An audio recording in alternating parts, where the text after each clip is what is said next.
with the story of Adnan Syed, episode 14. I'm one of your hosts, Prathika. Hi, I'm your second host, Tilden. Hi, I'm your final host, Taylor.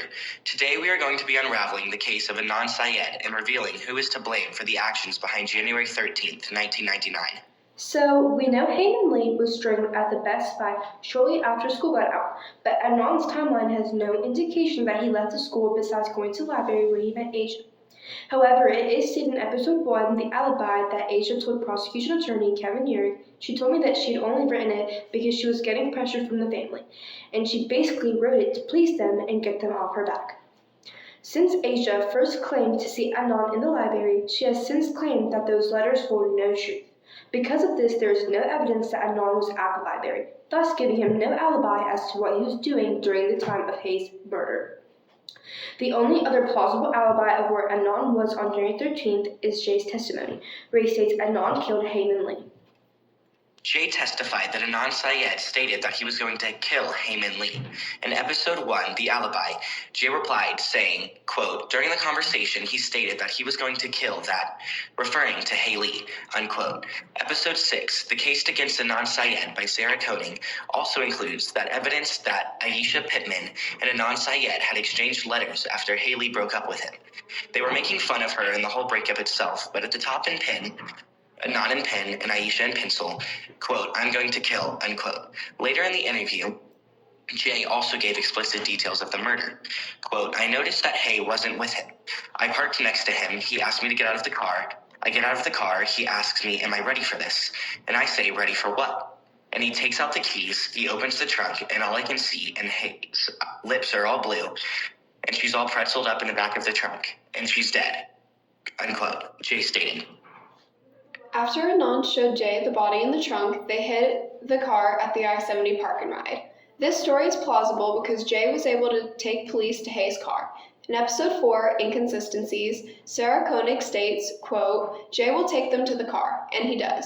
Once they're finished at headquarters, they all drive out in the middle of the night to where the car is parked, unquote. This evidence clearly paints Adnan guilty because at the time of the murder, no one knew where the car was except for the people involved in the murder of Hay. This proves that Jay was involved in hiding Hay's car, and during the state's timeline, Adnan was with Jay at this time before heading to track practice.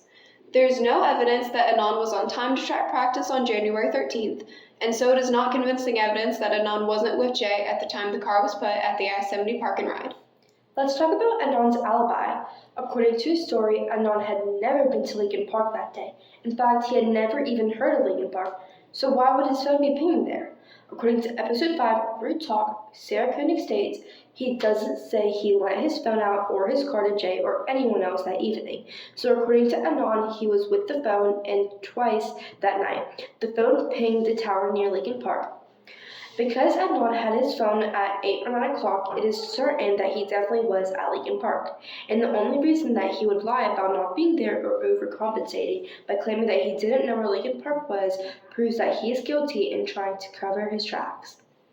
In episode 6, The Case Against Adnan Syed, Sarah mentioned that there was a big map book found in the back of Hayman Lee's car, in which was missing a page, the page of the whole neighborhood, including Lincoln Park, where Hay's body was found. The back of the book had Adnan's palm print. However, fingerprints can't show the dates of when they were applied. There's no telling when Adnan grabbed the book. But who was always in Hay's car? Adnan. In order for him to put his plan in place, he would have needed a map to see where to bury Hayman Lee. According to this map, followed by these cell phone records, Adnan received 2 phone calls, one at 7:06 and one at 7:16. Call number L689B, both calls were received at Lincoln Park by Hay's body. With all of this information laid out, the big question still stands. What happens now? Well, with so much evidence pointing to Adnan, we believe that Adnan can justly be convicted for killing Hayman Lee. For premeditated or first-degree murder, jail time can range from life in prison without parole or up to the death penalty. However, Adnan was 17 when Hay was murdered, making him a juvenile. And although it wasn't at the time of his conviction, giving juveniles the death penalty has since been outlawed. So, we propose that a just sentence for the crime would be a life sentence in prison without parole. Thanks for unraveling this with us. Until next time.